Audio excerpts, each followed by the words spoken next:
So, really the catalyst for this conversation is the fact that nowadays, through sophisticated brain imaging techniques, neuroscientists can show how the brain is involved in almost every aspect of our experience and thought, even including our religious and spiritual experiences. And many see this as proof that we're merely biological machines, and that notions such as God, the soul, the spirit, and really even consciousness are in some sense all in our heads.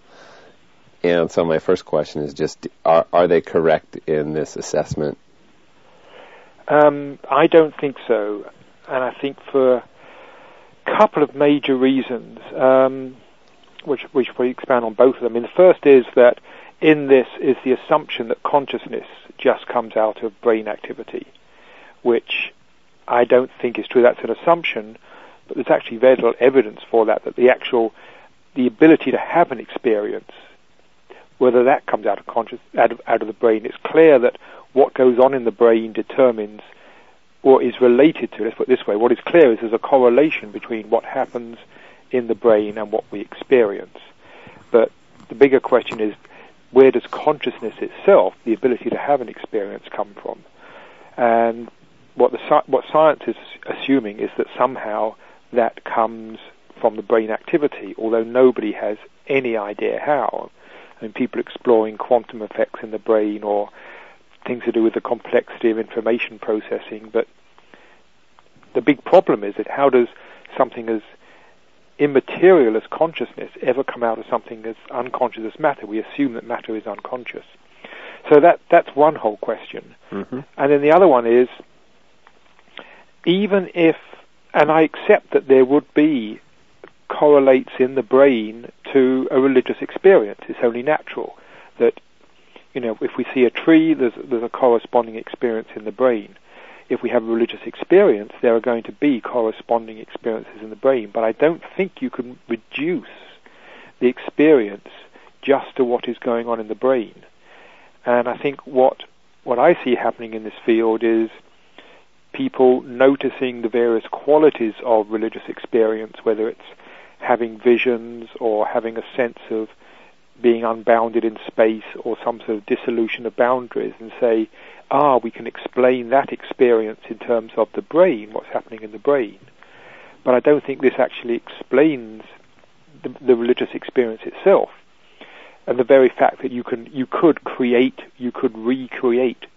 those experiences, I don't think means that you're actually recreating the religious experience. I mean, what's an example? I mean, if I see a tree, that is clearly, and it's not a religious experience probably, but it's an experience. If I went and recreated the brain activity corresponding to seeing the tree, that wouldn't be the same as seeing a tree. I'd be creating some sort of simulation of it. Mm-hmm. Something an analogy I often use when this question comes up is the similar one of being in love, whether it's romantic love between two people or the love of a mother for a child. I'm sure if we looked into it, we could find exactly what was going on inside the brain when you had the experience of love. But would we then ignore that and say, love can just be explained by brain activity?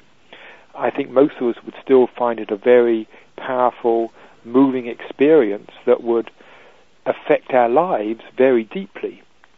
And the fact there is corresponding brain activity sidesteps the whole issue of what is behind falling in love, that experience of love, and just how profound an effect that is on us, and that even the psychological processes we go through, particularly if you're talking about more spiritual love, that letting go of judgments, the opening up to seeing other people as they are, seeing the light in them, whatever, is a profound psychological process that's often going on behind that. And just because we can chart the physiological processes, the neurological processes behind it, doesn't mean to say, now we know what love is.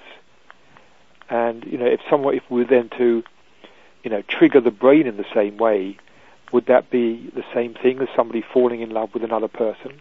Mm-hmm. I don't think so. Mm.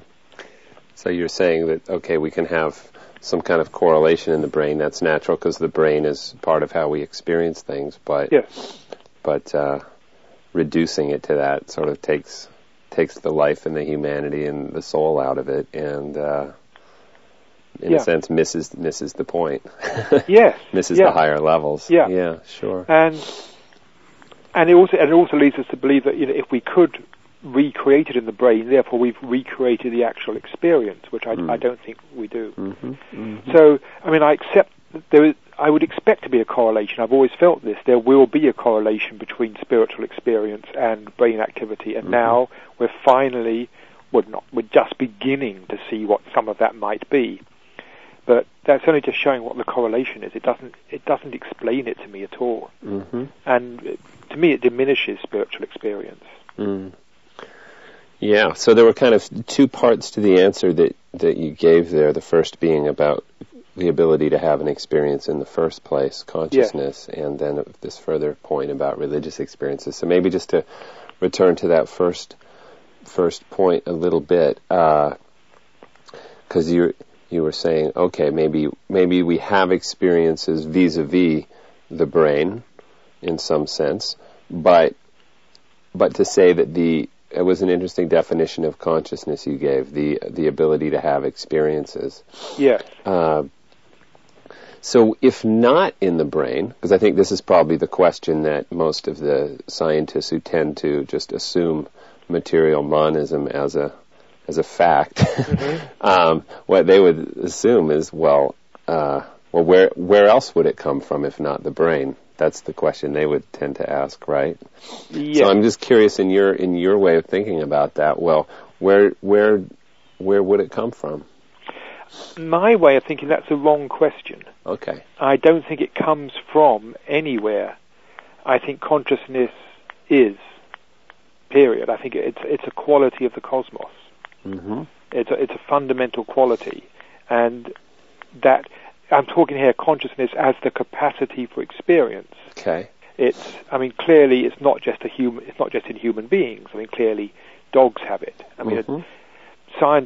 often hear, in fact, I was reading the other day somebody saying, what makes human beings unique is that we are sentient. Now, sentient is the ability, to sense the world around. I think a dog senses the world around. When it's romping through a field, I imagine it is not just behaving like a robot. It is actually having an experience of seeing the field. Mm-hmm. And we watch, a dog at night when it's lying asleep on the floor and its legs are twitching and its nose is quivering. I imagine it's dreaming, chasing a cat or something. Sure. And what always gets me is when scientists say, dogs aren't conscious. I always say, well then, why do you bother to give them an anesthetic when you operate on them? Because we give them anesthetics to make them unconscious. If we didn't believe they were conscious, we wouldn't make them unconscious. So I think when people say animals aren't conscious, what they're really meaning there is that they don't have self-reflective consciousness. They're not conscious of the fact they are conscious, like we are. Mm-hmm. They don't know that they know, but whereas we are conscious of being conscious, and that may be what is special about human beings. It may not be, but let's say for the moment that may be what is special. So I think any creature has an inner realm of experience. And so the question is, does that arise at some stage in evolution when a particular complexity of nervous system has been reached? Or is it something which is always there, and the nervous system, if you like, is what is feeding in the images and the forms that appear in consciousness? And as nervous systems have evolved and sensory systems have evolved, so what appears in consciousness builds up and gets richer and more detailed and more diverse. Mm-hmm. And it is just an assumption that consciousness wasn't there in the beginning and therefore had to come from somewhere. But if it comes from somewhere, it's usually assumed to come from somewhere that's material in essence.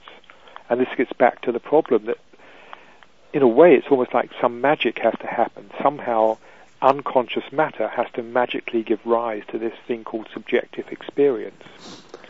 Okay, so let me ask you a question that's actually just started to really arise for me in the course of doing this research. It's nothing I've ever thought about before, but